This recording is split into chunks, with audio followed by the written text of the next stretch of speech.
Hey everybody, John here. It's another beautiful day in Pennsylvania. Today's beauty involves gray skies every direction you look, very light snow. Current temperature is 19 degrees Fahrenheit, and the high today is supposed to be about 24, but it's never supposed to feel warmer than about 16 degrees. So I have had my mittens up in the dash to take advantage of the heat. So my mittens should be nice and heated. Got my pack here, got my walking stick, and I think I'm pretty well suited up and ready to go. So let's get out there. We're at Simon B. Elliott State Park. That's where we're parking. It's not much of a, there's not a whole lot here. There's no office. There's basically just a little campground and like pavilion and some picnic areas and stuff like that. But it's surrounded by the Moshannon State Forest, and so we're going to be doing some hiking in the forest. We're going to try to have some fun out here in the freezing cold. So let's go. Let's do it. Ooh, mittens are nice and toasty. I think I have enough layers on, but just in case I don't, I have one more jacket which I'm strapping to the outside of my pack. So if I should need it, I've got it. Right up ahead of us here, I see the head of the Old Horse Trail. So we'll be starting out on that, taking that west. You can probably hear traffic noise because Interstate 80 is roughly in that direction, I think, and it's not far at all. So for the first part of the hike here, we're going to be hearing the traffic. So the Old Horse Trail is marked by yellow blazes. We'll be taking that for about 1.8 miles, something like that, to get to our next trail. I have not brought my water filter with me today because I didn't want it to freeze. The Katadyn Be Free filter, if that thing freezes, it's probably shot. That damages the fibers, and so I didn't want to take a chance on that happening. In principle, I should be able to prevent it by keeping it inside my pack along with a hot hands pack, wrapped up with one of those. That should keep it from freezing. I've never tried that before, so I could have tried it today, but I didn't want to take any chances. So I have 3 pints of water. I do have to worry about that freezing though, so we'll try to prevent that.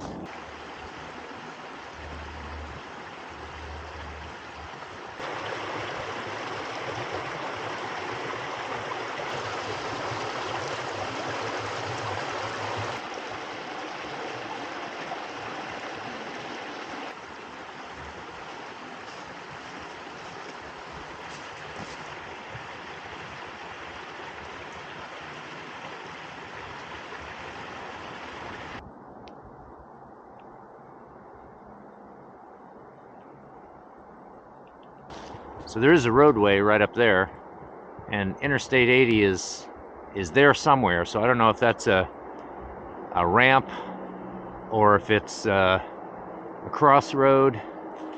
There goes a truck right through there. All right, I think there might be an underpass there or something. So I'm seeing trucks over here, and then they disappear from sight. There goes a truck right there. So the point is, yeah, we're very close to the interstate highway right here, and this is the closest we'll be to it. This is kind of the westernmost part of our loop that we're doing. So hopefully a little bit later on we'll get away from this traffic noise.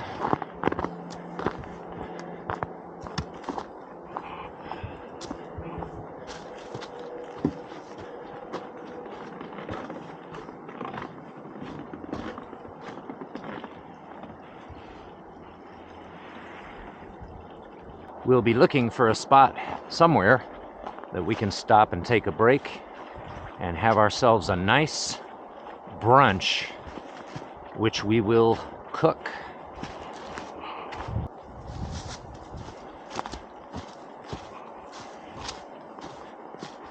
It's interesting, the trail goes this way, but I look to my left and I see this over here. A former bridge. What's going on? It looks like it doesn't actually cross this little stream here. So it's a bridge to nowhere. Huh. Strange that it's there. Yeah, so again, here's the highway, so close that you could just about bushwhack over there and hitchhike.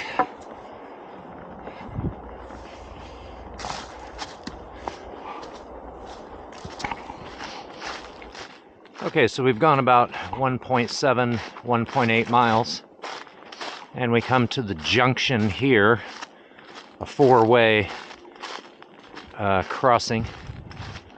So Old Horse Trail continues on that way, and we'll be finishing it up later on. And this is the old Sinnemahoning Road. So we're going to take a right, and I see an orange diamond here, and that might be the markings for this, because it is also a snowmobile trail. So this part of our loop is about 3 miles, I think. We're going to take this down until we come to the North Fork Trail. Take a left, follow that eastward, and then it should join up with the South Fork Trail. So we'll double back and take the South Fork Trail, coming back west, back to the old Sinnemahoning Road, and then come back north on it, back to the Old Horse Trail. So that is the plan. We can still hear the traffic noise quite well. Not sure if we're going to get away from it today. So when I take my mittens off to film, it doesn't take long for my exposed hand to get cold. And I have to worry about the inside of the mitten getting cold as well. But, of course, there's a little trick for that, which is to bring the fingers outside of the end of your mittens here and just make a fist for a little while until your hand warms back up. And then you can spread it out again. I do have gloves as well for greater dexterity later on when we stop to eat. Well, I am warming up a bit as I hike, and I see a post up there. And what do you know? That is the North Fork Trail. So we're going to take a left on that. It looks like we have yellow blazes, about a mile or 1.2 miles, something like that, and then we should hit the South Fork Trail. The elevation around here just ranges from like 2,000 feet to 2,200. So we're going downhill right now, but you know, it's we're not dropping much in elevation, maybe 30, 40 feet. And we're not going to be doing a lot of climbing today. Okay, the yellow blazes here have been mixed with orange and blue as well. You can actually see a trace of blue here and over here. So I guess this trail has had different colors at different times, or they were trying to do some kind of color scheme and kept changing it or whatever. So are we coming to the South Fork Trail up here? I see a post. North Fork Trail straight ahead. Yeah, okay. So I guess there's no intersection there. The map shows a stream called Left Branch of something or other, and it flows between the North Fork and the South Fork trails. So we should have to cross it in order to, I mean, at some point we should have to cross it. And that stream should be to the right of us over there somewhere. So I don't see it yet.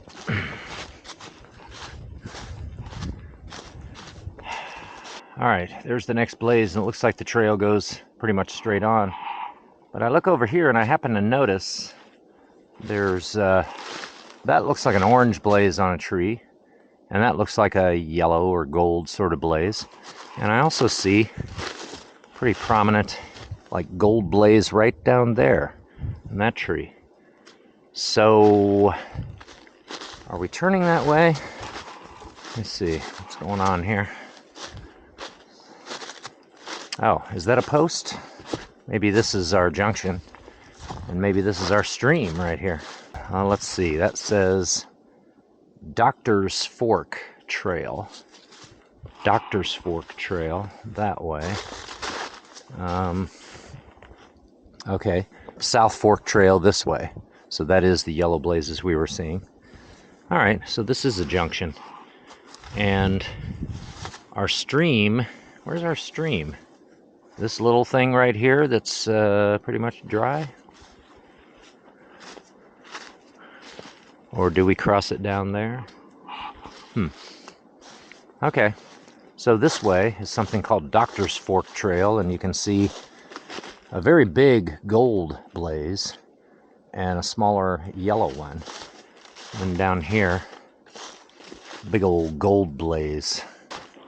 And for the South Fork Trail, which we want, I guess it's big old gold blazes, along with what is probably an old orange blaze painted over an old blue blaze. Well, at least you get markings of some kind. So, heading back along the South Fork Trail, another mile or just a little over, and come back to the old Sinnemahoning Road. Still haven't found a really nice spot to sit and take a break, but we have a chair with us today, so I mean, as long as we find a relatively flat spot, we could stop just about anywhere. Look at this woodscape.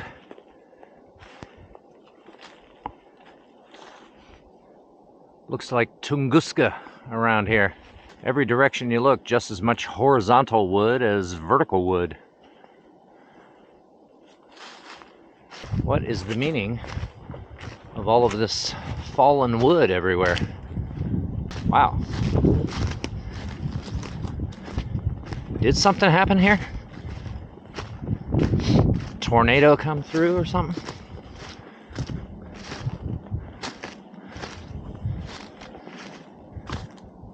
Impressive. South Fork Trail. Warmed up enough now that I have unzipped my outer jacket and my inner vest. Still got my scarf on, which is feeling a little warm, but I got my mittens off. Ready to take that brunch break.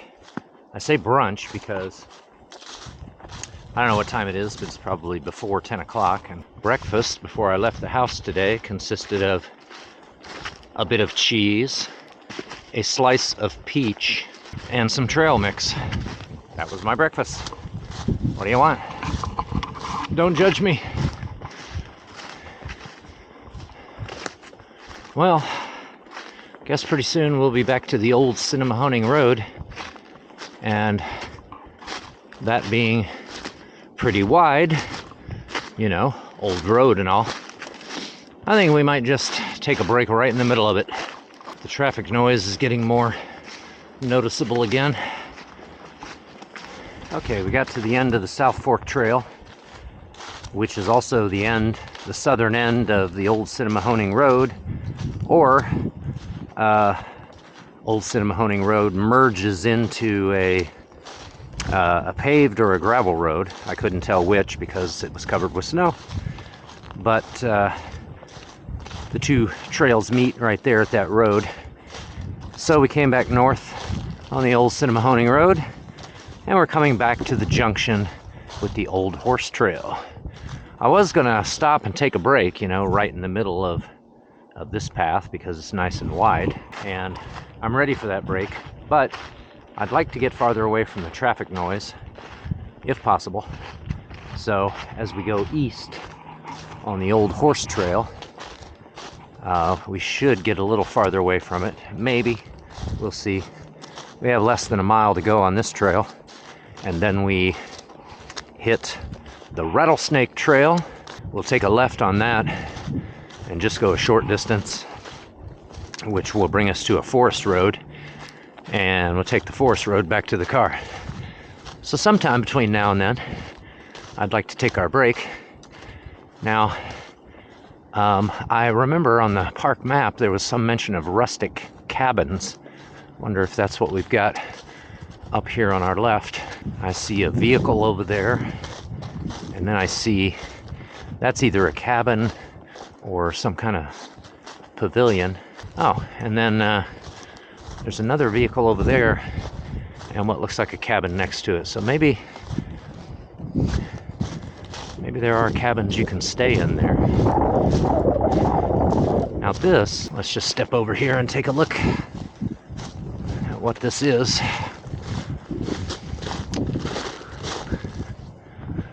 It's got windows. It's got a proper driveway. And there are water bottles in front. So it might be a cabin that somebody's staying in. Huh. Okay. So don't want to disturb anybody's little getaway. So we'll continue down the trail here.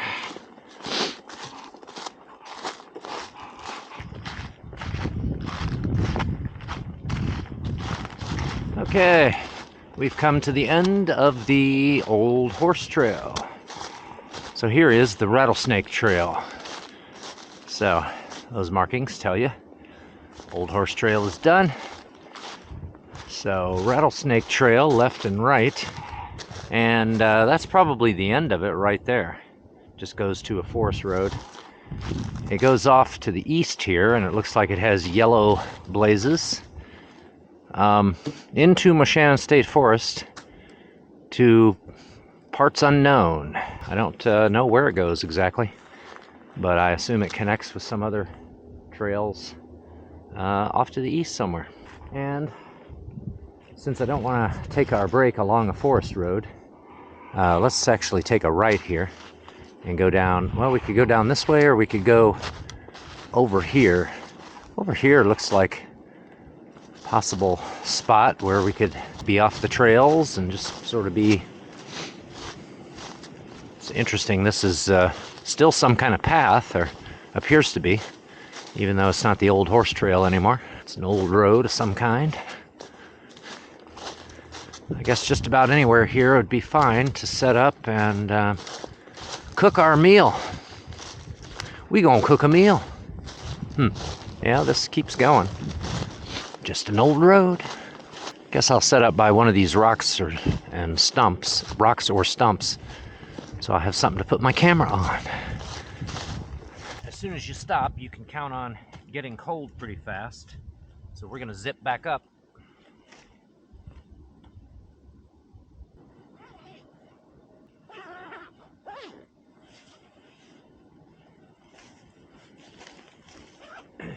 Now I'm gonna slip my gloves on for better dexterity.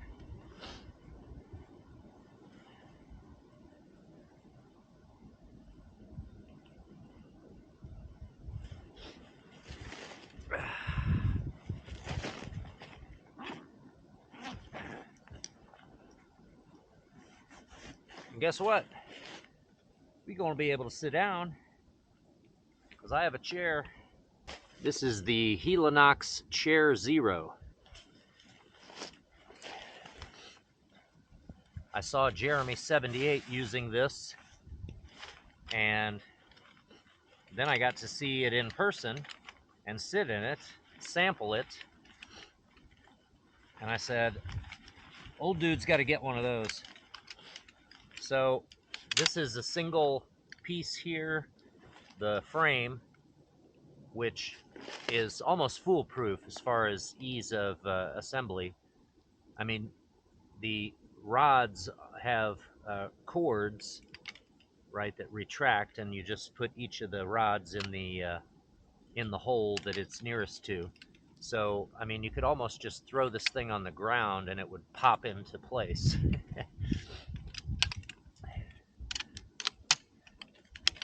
So all these go into their respective holes. Boom, there's the frame. And then the chair part you just attach in 4 places, right? So this is the front of it right here. So 1, 2,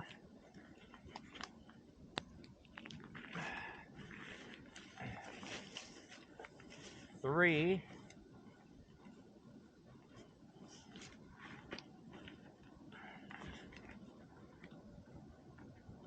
and 4. And we got us a chair.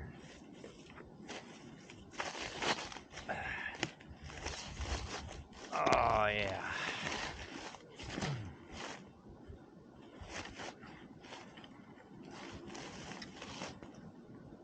There we go. Now, our water, you can see, is starting to freeze, right? And if you look inside, you can see the ice forming on the inside. Can you see? Well, there's a little ice floating on top. Now, since I'm not in my chair, snow is settling on it, which is unfortunate. Food bag.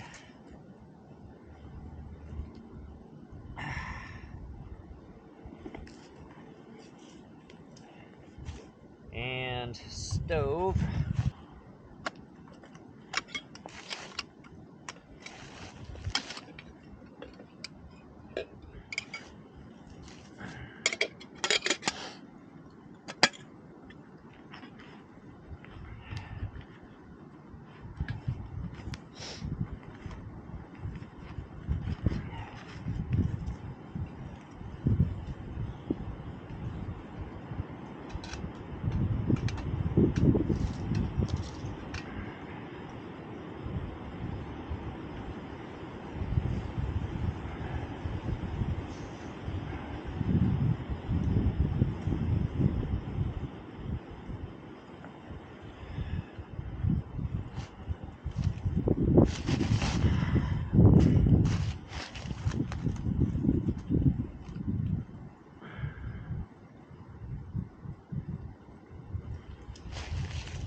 Wait till you see what we're cooking.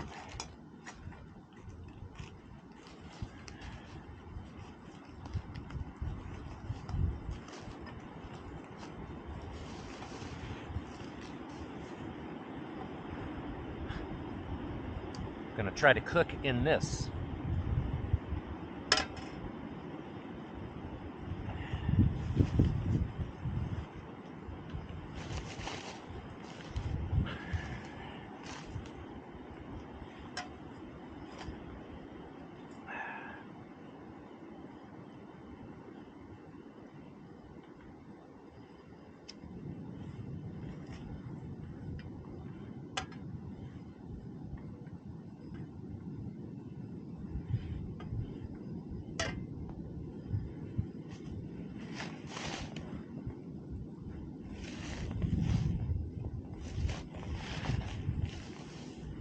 Okay, we'll see if this actually works. In here I have some olive oil.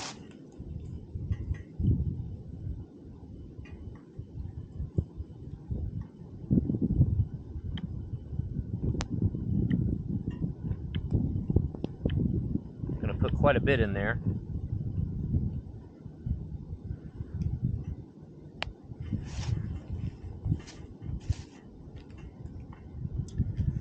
Got some New Orleans style seafood seasoning.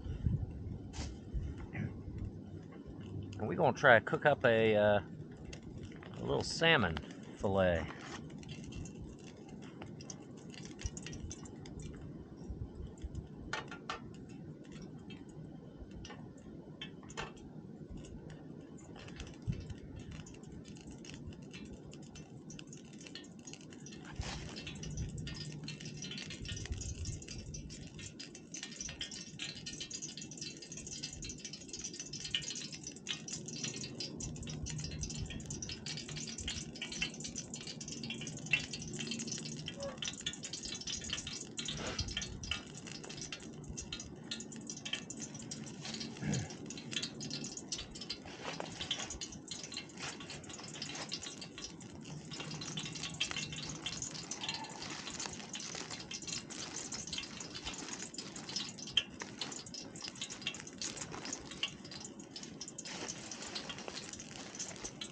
Should be a little pair of scissors here somewhere that I can use to open the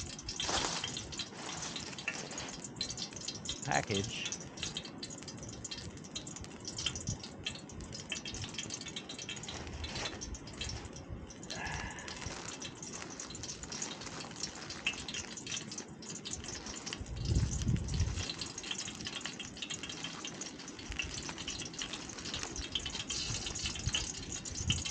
Yeah, I'm afraid of burning that oil. Where are those scissors? I need those ASAP. Pronto. Ah, there they are. Okay. So let's get that fish in there.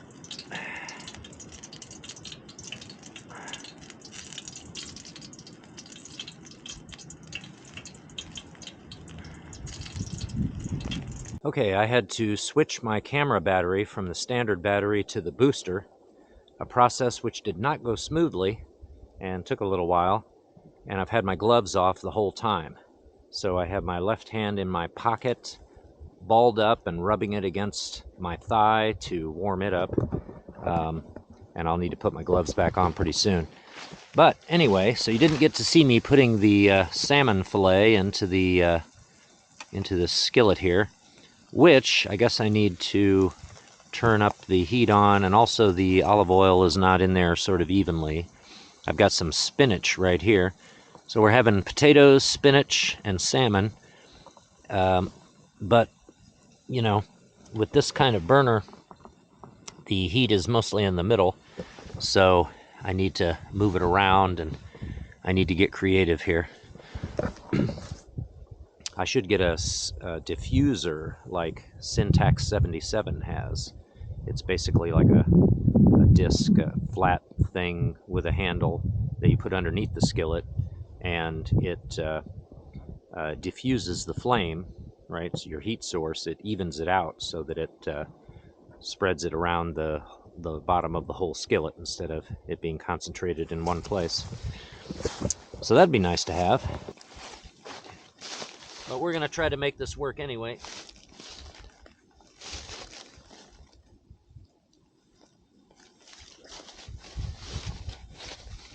So I've got the olive oil in there, but I don't have the seasoning.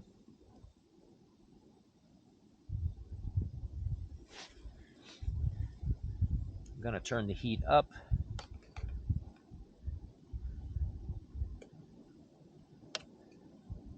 And also try to get the potatoes over here into this oil.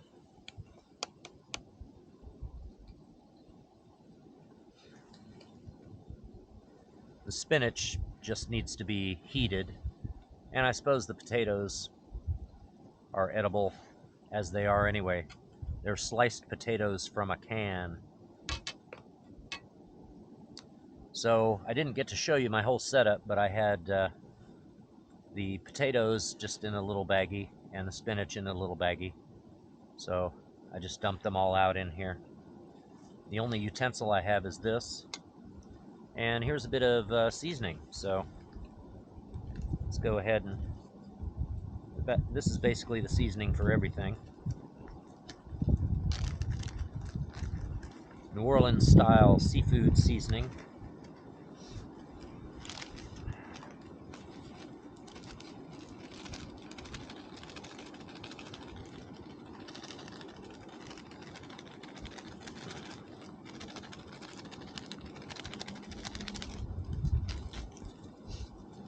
should be enough.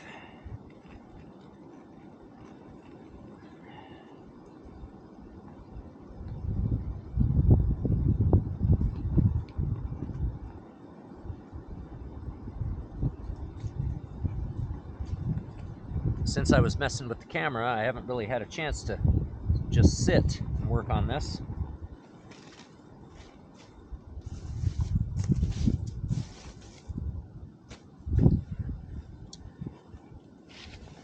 I might be able to do that now.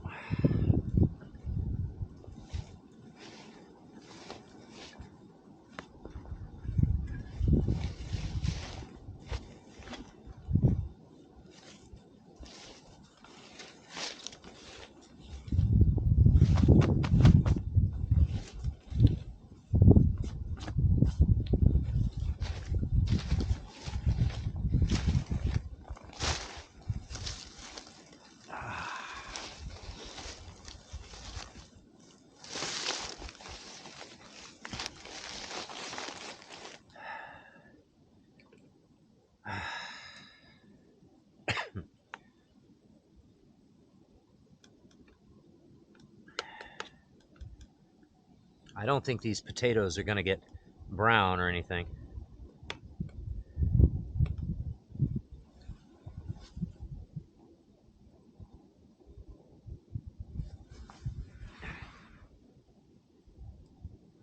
Well, there's some heat there.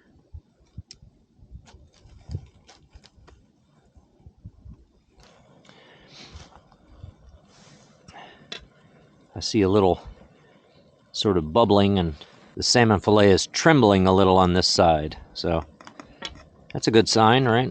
It's a sign that there really is some heat there. And we break the fillet. There's actually not much skin on there. I kind of like the skin. It's tasty.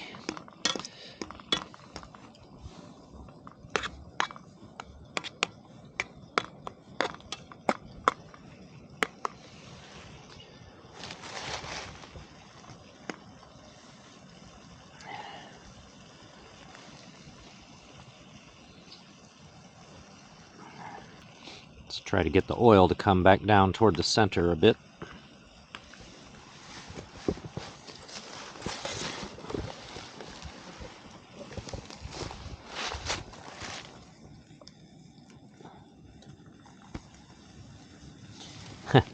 Wonder if this canister is going to freeze to the rock that it's sitting on.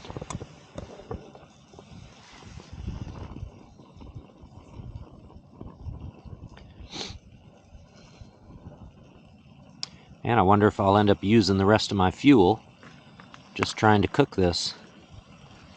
If that's the case, we won't be able to have any coffee.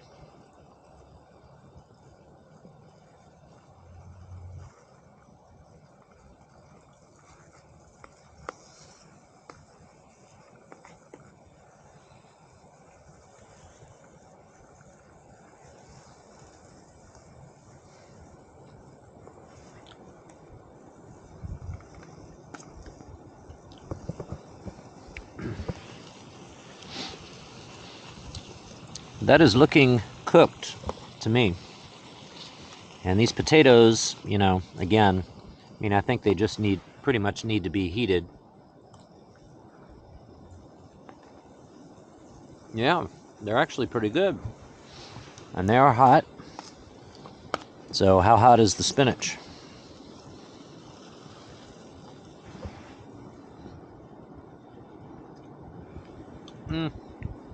It could get a little hotter, and maybe it will.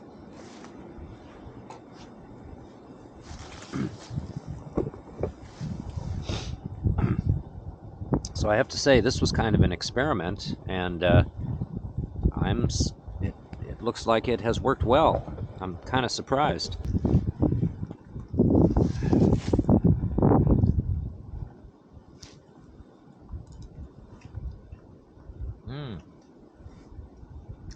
Oh, that salmon is good. And it is nice and hot. I guess I could turn the heat off now, because everything is hot enough. But it'll get cold pretty fast if I do, unless I eat it really fast.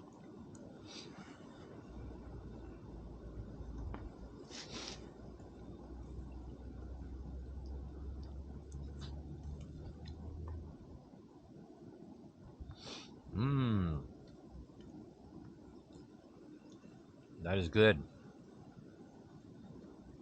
It doesn't look all that great, right? But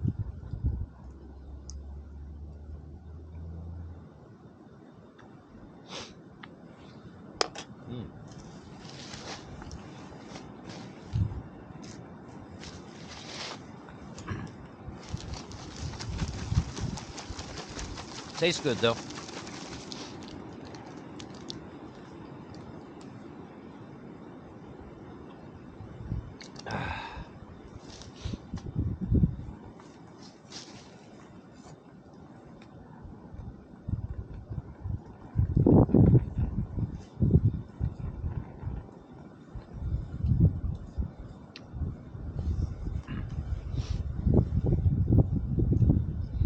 Okay, I'm gonna go ahead and turn the heat off.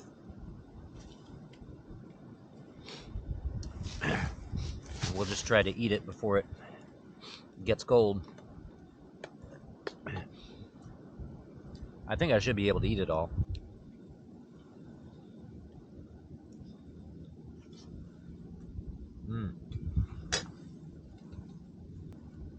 Can you see that my beard is icy here? It's partly frozen.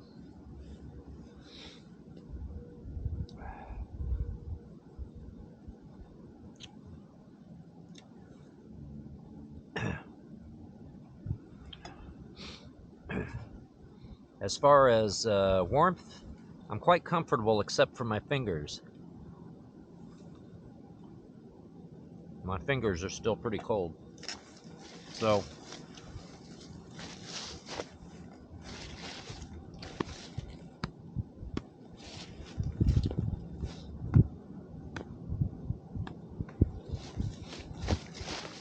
what I'm gonna do is I'm gonna sit on my mittens and let my body heat warm them up a bit. And then when they no longer feel cold underneath me, then I'll put those on my hands.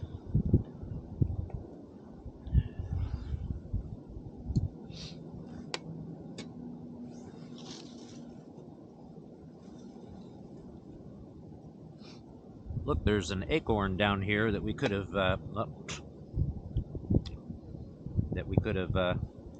added to the recipe, I guess. Except I don't really know how to prepare them.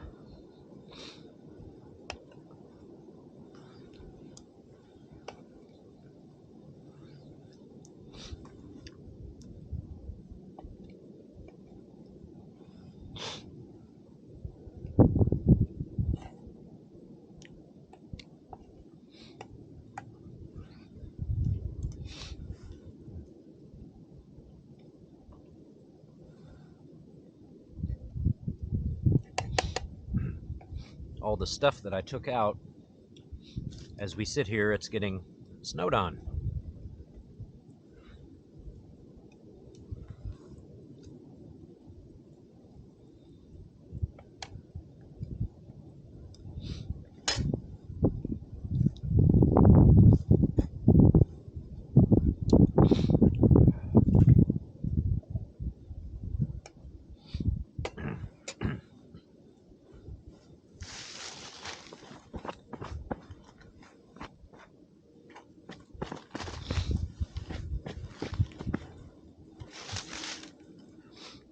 So now that I have this chair, the combination of the chair and the bear-proof food canister, which can function as a table, should work out very nicely. But as we're just out for the day today, I don't have the canister with me. It'd be hard to fit the canister into the small pack. Plus, I didn't need to bring so much food.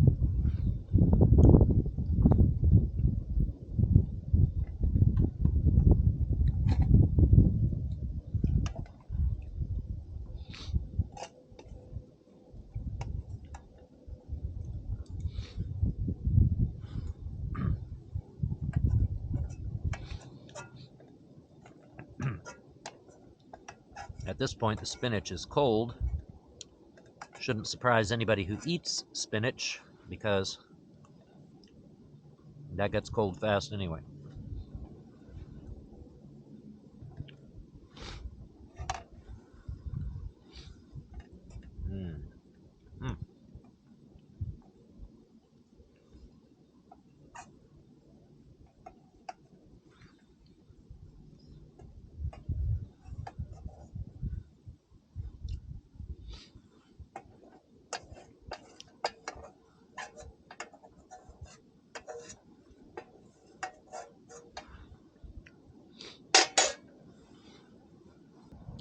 Well, I crushed that meal.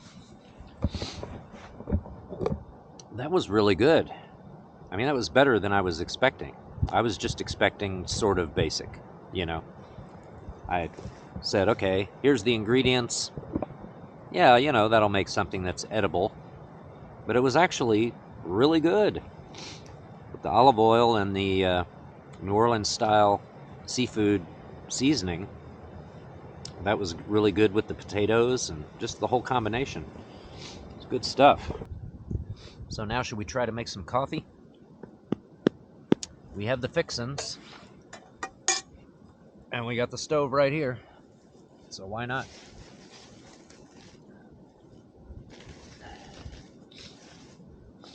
Okay, so I'm putting the plate and the combination plate skillet and the spork into this sack.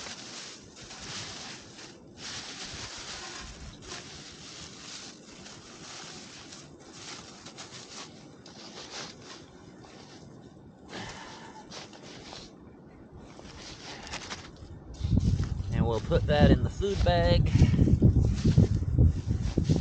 And then, do we need to get something out of the food bag? Let's see.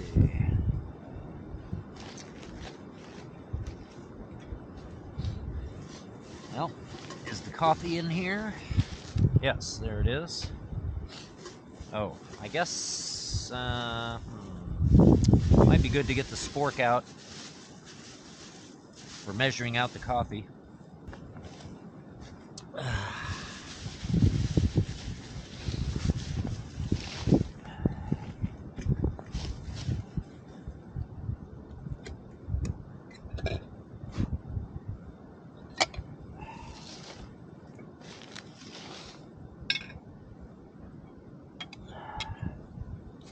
Oh, man.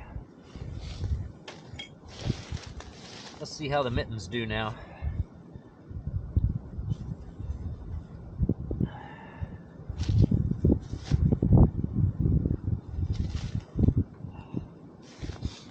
Well, the mittens are maybe a little better, but they're also a little bit damp inside. So, yeah, I've got to get my fingers warm.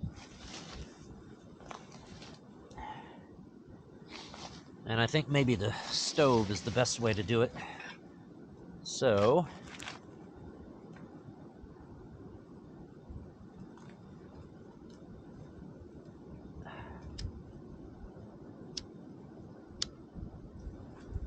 okay.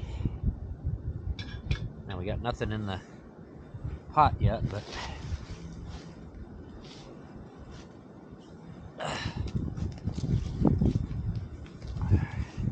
let's get some water in there.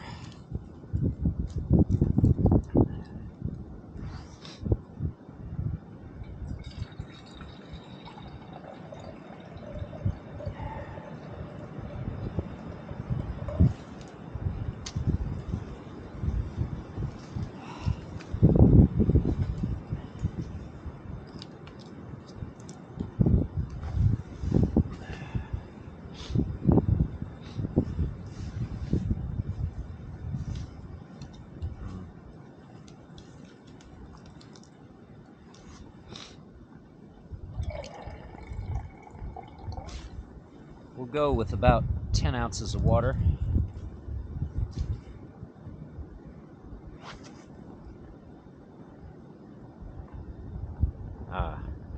That's definitely helping my fingers right there.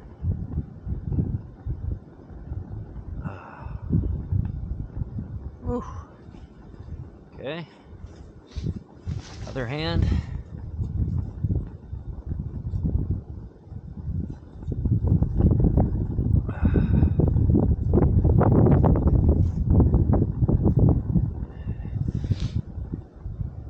That helps. Now, a little bit of coffee in the water.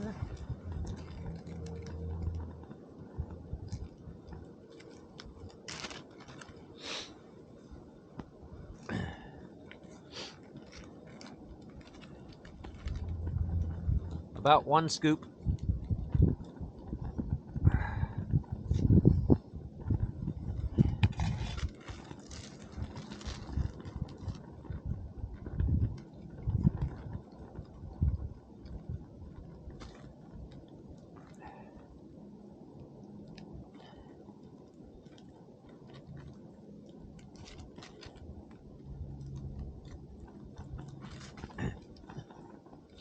Don't you hate when you think a baggie is sealed, but it isn't?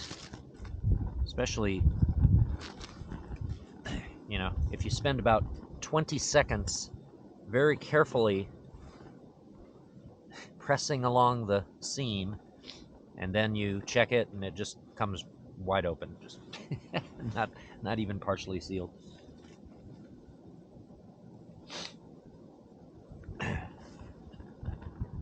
All right, while we're waiting for the coffee, I think I'm gonna pack up stuff, try to get us ready to get back on the move before too long.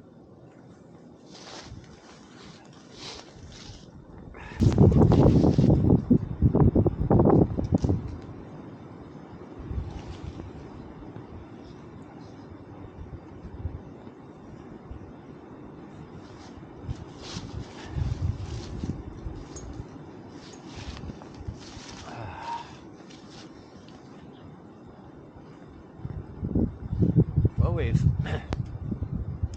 we've gotten a little sun now and then, which has been helpful. Doesn't seem to have provided a lot of warmth, but as far as the coffee, the wind is a bit of a problem. Getting some gusts of wind through here. So when I check, put my hand down here close to the level of the coffee, I can see that it's not that warm. It's not really getting hot yet.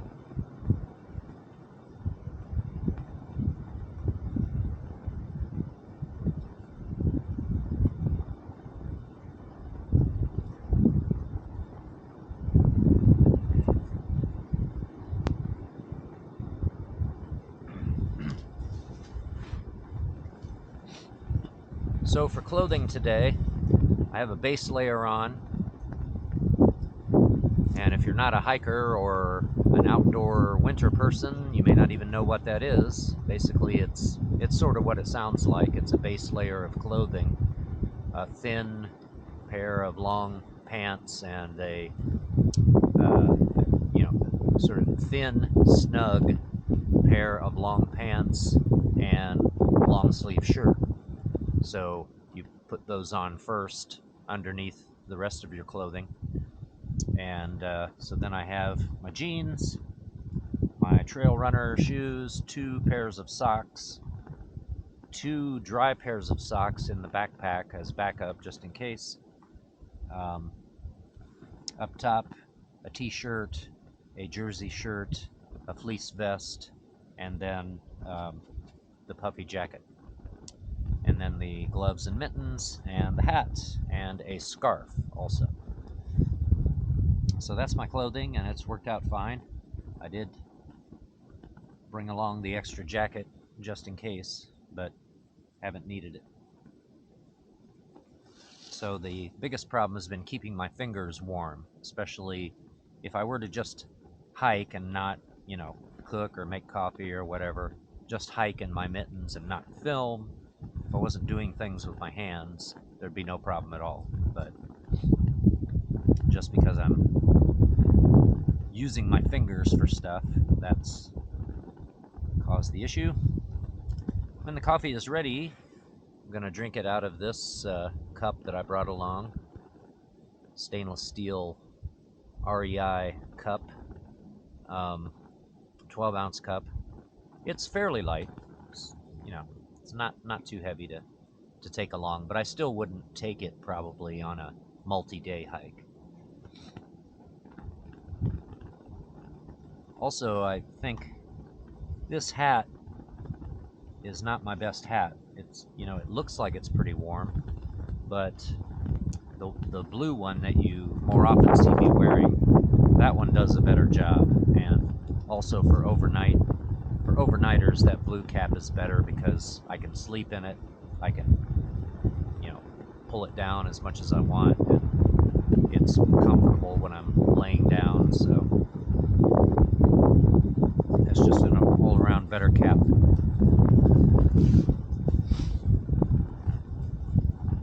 Okay, we got a little steam in there now, so that's good. But it's still not that hot. The wind is the problem.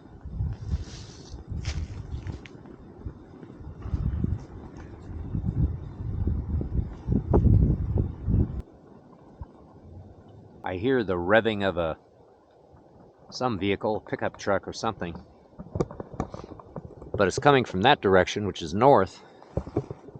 The interstate highway, I can still hear the traffic from that, and that's over in that direction. And that noise is pretty much constant, but it is the faintest way over here at the easternmost point of our loop. You can see on this, the continuation of the old horse trail that we came down, you can see there are blue blazes here. So that's going back the direction that we came from. But you can see blue blazes down there. There's one and there's one. So whatever this is, it continues on for a while. I assume it's just not being maintained or sort of recognized as a forest trail anymore, though. Does it even appear on our map? No, it doesn't. It looks like if we continued on it in that direction, we would eventually come to private land, though. So here's what we did today. We parked here someplace, and then took the old horse trail around like so until we came to old Sinnemahoning Road. Took it down like so. The North Fork Trail out this way.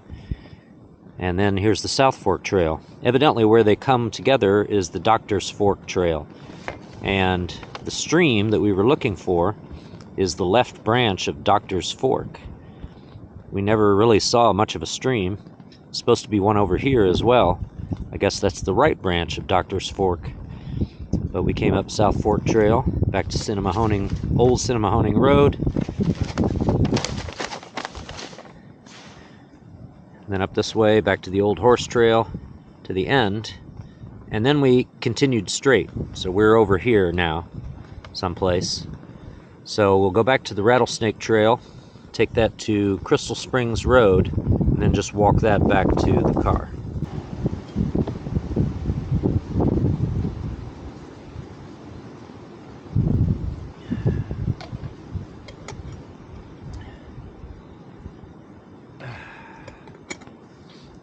Well, the coffee smells good.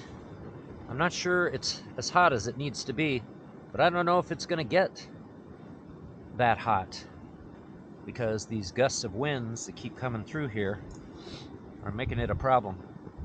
So I think we'll just go ahead so as not to use up all of our fuel. Go ahead and call it.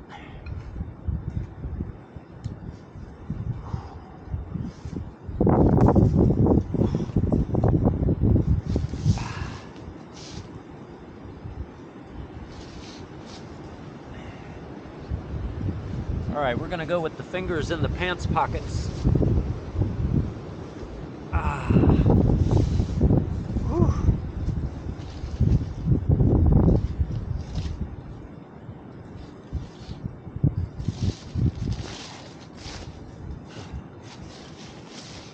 Fingers in the pants pockets, rubbing on the thighs.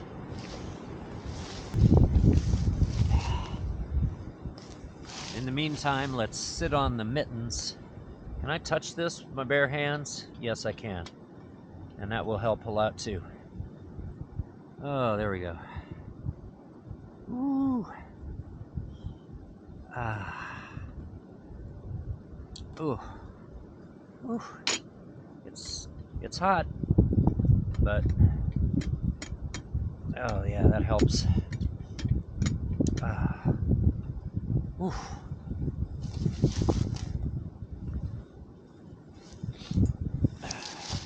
Let's warm up our mittens on that too.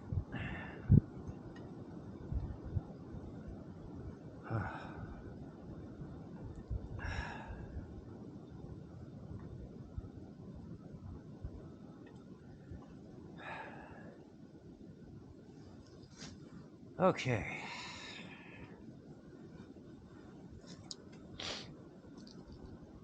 Ah, that's better. All right, now I still have this with me, but the coffee will stay hotter in here. And of course, it's the cowboy coffee, so we're just gonna pour off the top. The grounds have settled a bit as we have waited.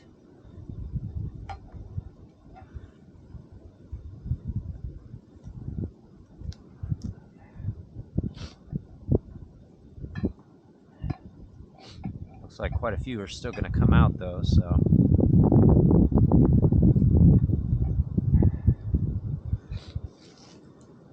All right, I'm going to use my other cup and do a little pour off here.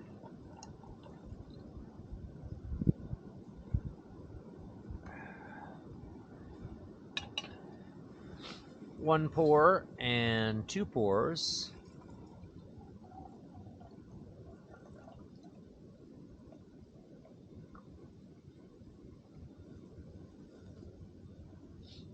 That way some of the grounds end up in here.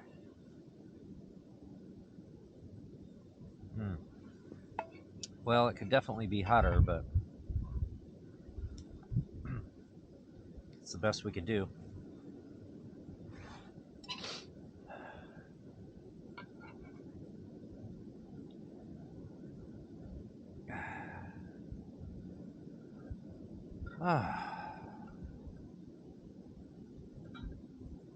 There we go.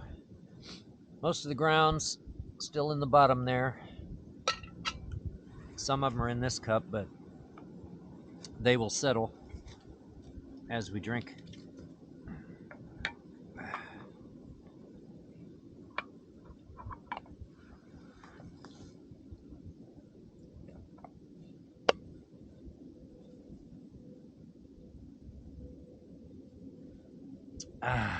All right.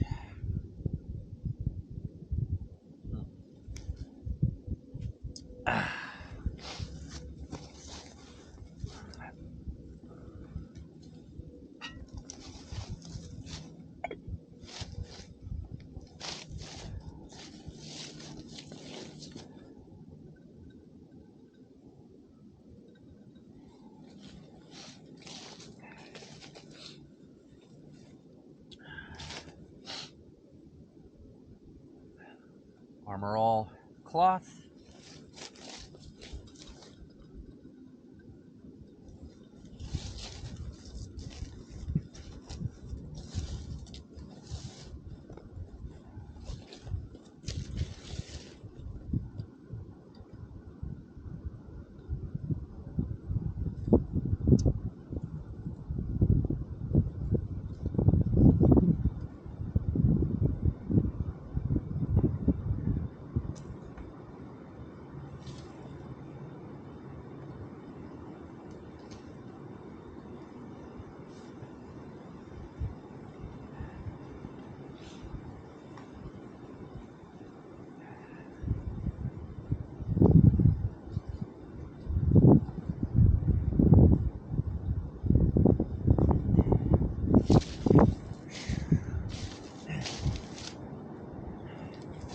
Clean pot. clean cloth. I mean, it's kind of, it's got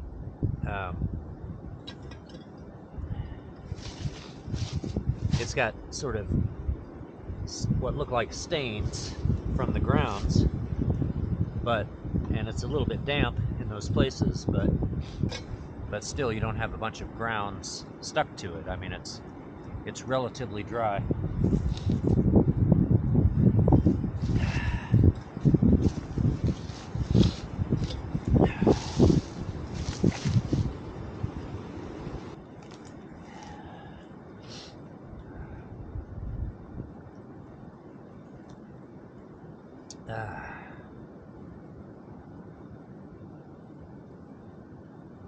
All right, well, we'll be back on the move pretty soon here.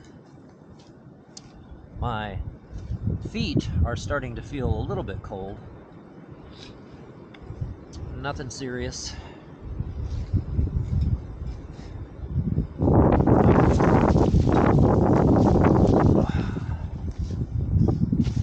Also want to use the Armor All cloth on this cup a little bit.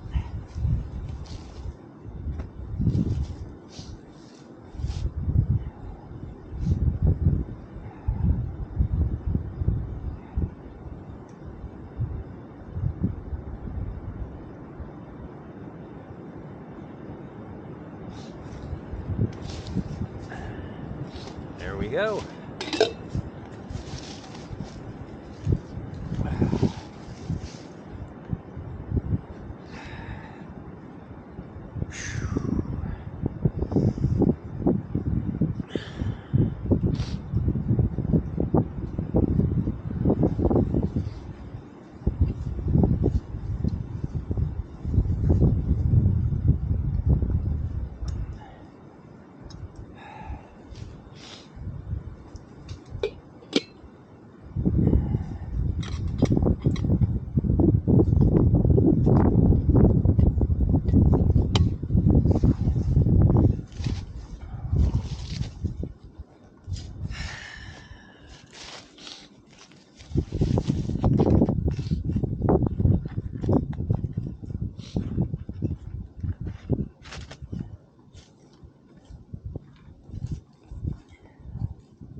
So I still need to pack up the chair, and I hurriedly put stuff into my pack. Didn't pack it very carefully, and of course the chair was in there, but I may have to try to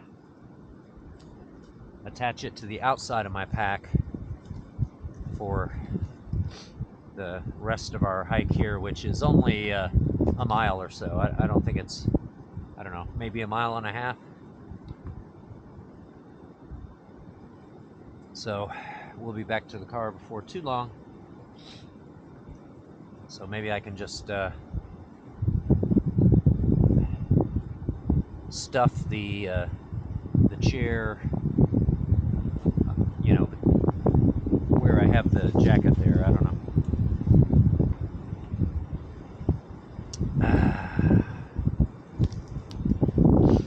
But my feet are getting cold enough now that I think I'm not going to just relax as I drink this coffee. I think I'm gonna speed it up a bit, get going.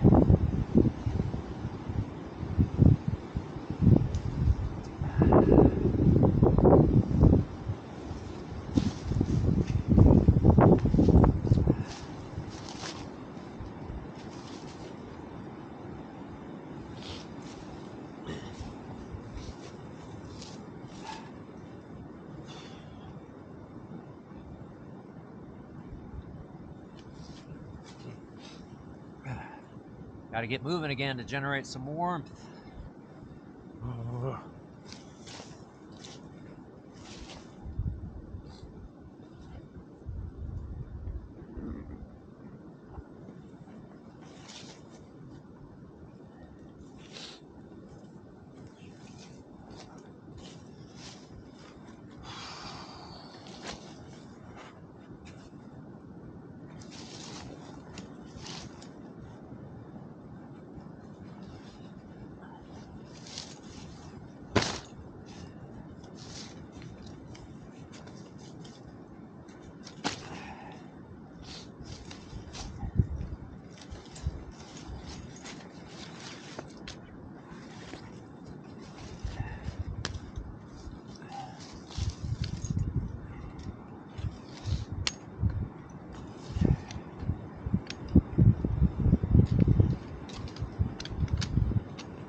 So once you disassemble the frame, you can wrap it up about any way you want inside this thing here. And stuff it in your stuff sack and you're good to go. It only weighs about a pound.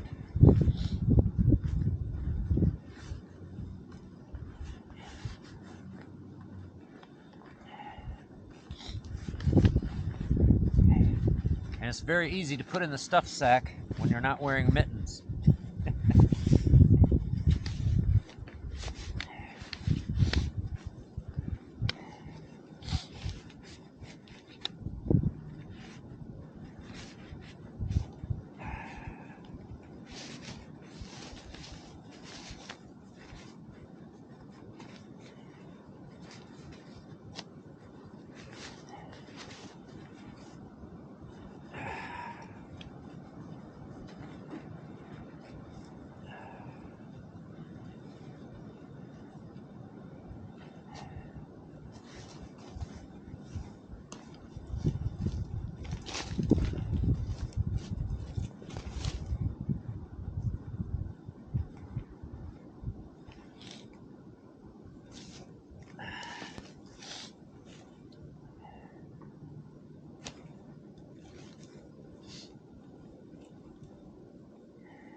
There we go. That should work. That's not going anywhere.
I'm ready. Let's get out of here. I'm just gonna carry my cup, and when it's empty, I'm gonna put it in this pocket right here. It'll fit in there. So, let's go.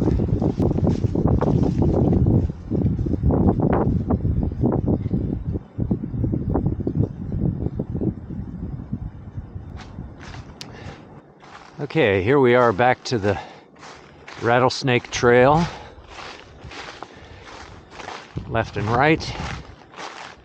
And of course, the old horse trail going that way. This is the beginning of it, or the end of it. And with the yellow blazes. So for that break, we went off trail, back behind us here, onto an old trail apparently, blue blaze. But here, left and right, the Rattlesnake Trail, which I'm gonna say probably ends right up here on the other side of this gate. And then we come to that forest road, which has a name that I've forgotten now. Gonna take a left on that and walk the road back to the Silver Streak.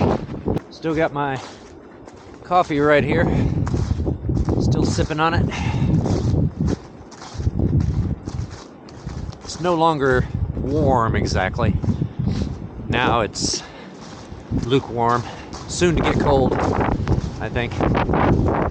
It's windier now.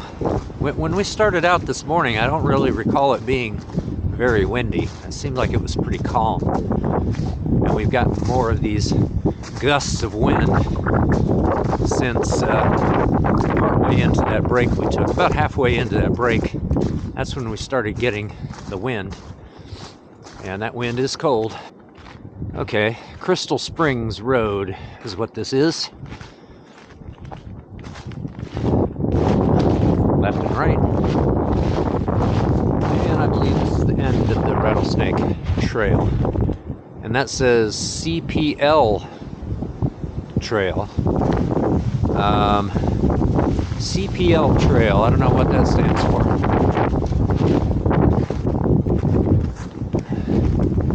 And then, let's see, SBE Campground.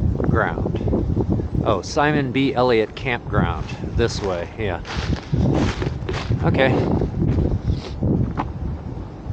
So yeah, we walk the road and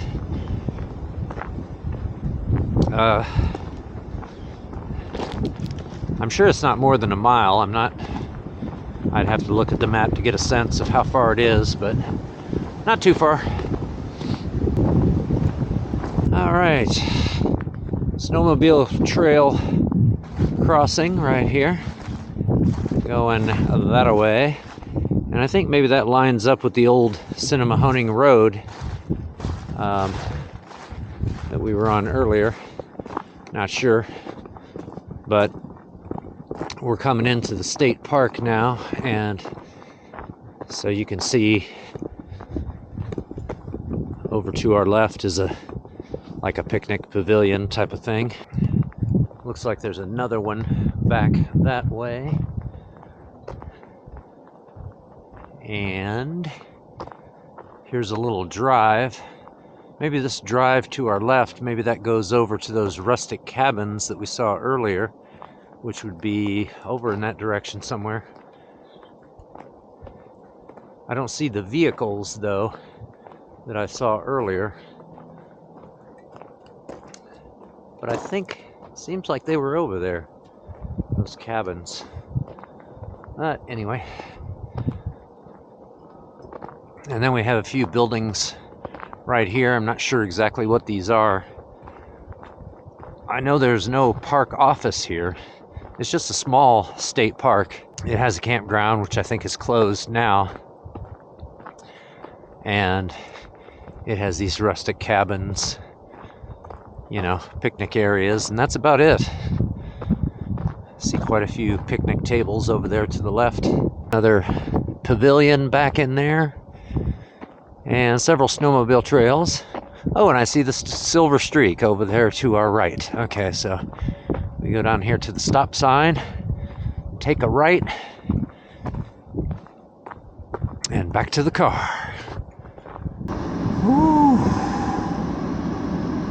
Oh my goodness. Made it back to the car. Got the heat going. The fingers are coming back to life, and the toes. Whew. Well, that was fun and refreshing. And it's 24 degrees now. What I say it was when we started 19. So it was actually colder then, but I'll tell you, it feels colder out there right now with gusts of wind, and we still have light snowfall, and whew, yeah, definitely was feeling very cold by the time I got back here to the car. But yeah, so I was hoping we'd find a more scenic spot to take our break and cook our meal and do all that stuff, but there wasn't there wasn't spectacular scenery around here, really. It was just sort of basic woods most of the time. Some interesting corridors of rhododendron and stuff like that, but and, you know, a couple of pretty streams, but nothing terribly dramatic here. So I guess for hiking, Simon B. Elliott State Park is, at least the hiking is pretty mild, and the trails around in the Moshannon State Forest. You won't be climbing a lot of hills. It's not going to kick your butt like so many Pennsylvania trails do, but scenery is nothing remarkable either. Plus you have the noise from Interstate 80 most of the time, which, I mean, maybe some people can tune that out. I have a hard time doing that. I always hear that when there's traffic or airplanes or trains or anything like that. So I really prefer to only hear forest sounds. So, but anyway, we had some fun out here, and man, look at that snow blowing around.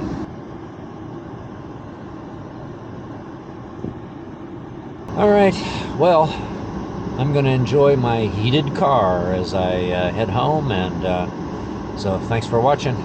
We'll see you on the next adventure.